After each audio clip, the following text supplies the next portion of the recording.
Et on commence ce feuilleton politique par la pique de Laurent Fabius. Elle est à l'endroit de Nicolas Sarkozy. Vous le savez, pas un jour sans que l'UMP tire à boulet rouge sur les primaires socialistes. Mais pourquoi donc? Écoutez la version de Laurent Fabius. Je ne suis même pas sûr, d'ailleurs, M. Bourdin, que si on avait demandé aux électeurs UMP de désigner leur candidat, je ne suis pas totalement sûr que ce soit M. Sarkozy qui sortirait du chapeau. Donc là, il y a une petite gêne.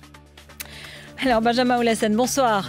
Nicolas Sarkozy, il était en visite en Lozère aujourd'hui pour annoncer le gel des fermetures de classe en 2012. Et il a rencontré des élèves, il était en classe. Oui, alors une visite très bien préparée, rien n'était laissé au hasard. Alors évidemment, les élèves de CM1 étaient prévenus.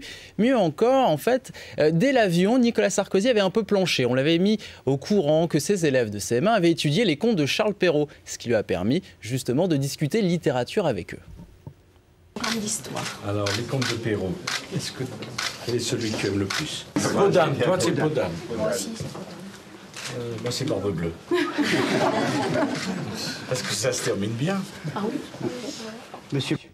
Alors parce que ça se termine bien, le président préfère Podane. Alors ensuite, il a quand même continué à parler littérature et il leur a fait une petite confidence en parlant des livres que lui aimait lire lorsqu'il était plus jeune. Faire des albums sur des sujets comme la guerre de 14-18. Est-ce que ça existe toujours?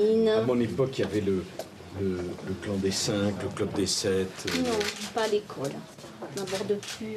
Ah, c'est bon. Non. C'est le clan des 7 et le club des 5. Voilà, Attention, c'est très important, parce que moi je les ai lus aussi.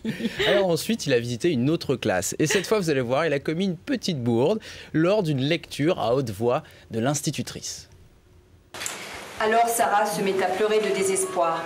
Au beau milieu de la piste, en pleine fanfare de l'orchestre, au milieu des rires des gens, et eux d'applaudir et de crier « Bravo, bravo !» Sarah, c'est bientôt fini. Puis chuchote le clown. Alors voilà, il a décroché son téléphone. Pas super l'exemple pour des élèves de CM1. Merci Benjamin Oulassène, restez avec nous.